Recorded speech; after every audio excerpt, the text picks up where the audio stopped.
पाप और उनका प्रायश्चित। अगर कोई पाप करता है तो उसका प्रायश्चित करना पड़ता है।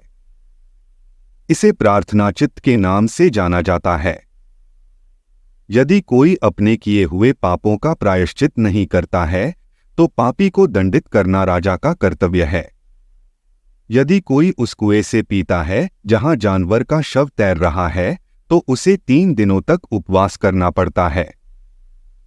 ब्राह्मण की हत्या, शराब पीना और चोरी करना सबसे बुरे पाप हैं। अन्य पापों में वेदों की आलोचना करना, झूठी गवाही देना, एक दोस्त को मारना, एक गाय को मारना, अपने माता पिता या बेटों को छोड़ना, तालाबों को बेचना, हत्या करना, झूठ बोलना, जानवरों को मारना और चारे के लिए हरे पेड़ों को काटना शामिल हैं। ब्राह्मण के हत्यारे को जंगल में एक झोपड़ी बनानी होती है और वहां 12 साल तक रहना पड़ता है। उसे जीविकोपार्जन के लिए भीख मांगनी पड़ती है और जो कुछ भी उसके पास है उसे दूसरे ब्राह्मण को देना पड़ता है। गायों के हत्यारे को सिर्फ 1 महीने के लिए मोटे पर जीना पड़ता है। उसे दिन में मवेशियों के साथ रहना पड़ता है और उनका पीछा करना पड़ता है।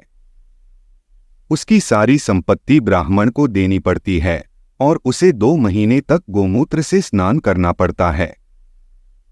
यदि कोई ब्राह्मण सोना चुराता है तो उसे जाकर राजा को अपने अपराध की सूचना देनी चाहिए।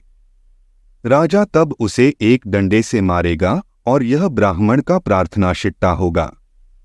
क्षत्रिय की हत्या का पाप ब्राह्मण की हत्या का 1/4 पाप है। यदि कोई किसी वैश्य को मारता है तो वह पाप ब्राह्मण को मारने के पाप का 8वां भाग है।